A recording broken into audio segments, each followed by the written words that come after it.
వచ్చే ఎన్నికల్లో సీఎం కేసీఆర్ కు గజ్వేల్లో ఓటమి తప్పదన్నారు నల్గొండ ఎమ్మెల్యే మాజీ మంత్రి కోమటిరెడ్డి వెంకటరెడ్డి.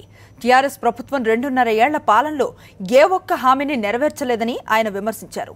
ఏం చూసి ప్రజలు టీఆర్ఎస్ కు ఓట్లేస్తారని ఆయన ప్రశ్నించారు. సర్వేల పేరుతో ముఖ్యమంత్రి కాలం గడుపుతూ ఉన్నారని ఆరోపించారు. దమ్ముంటే నల్గొండ జిల్లాలో పార్టీ మారిన ఎమ్మెల్యేలతో రాజీనామా చేయించాలని కేసీఆర్ కు కోమటిరెడ్డి సవాల్ విసిరారు. ఐకేపీ కేంద్రాల ద్వారా ప్రభుత్వం ఖరీఫ్ ధాన్యాన్ని కొనుగోలు చేయాలంటూ మంత్రి ఈటెలను కోమటిరెడ్డి కలిశారు.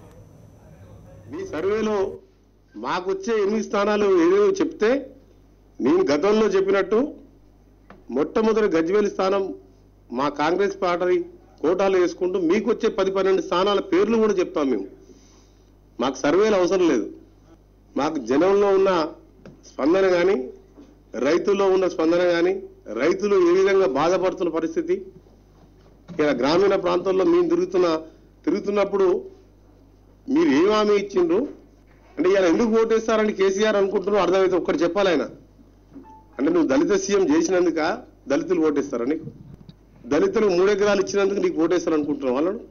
నువ్వు రైతులకు రుణమాఫీ చేయలేదు, కనీసం కేంద్రం ఇచ్చిన ఇన్పుట్ సబ్సిడీని కూడా ఈరోజు నీ మిషన్ భగీరథకో, నీ ఇరిగేషన్కో, నీ సొంత కార్యక్రమాల్లో వాడుకుంటున్నావు.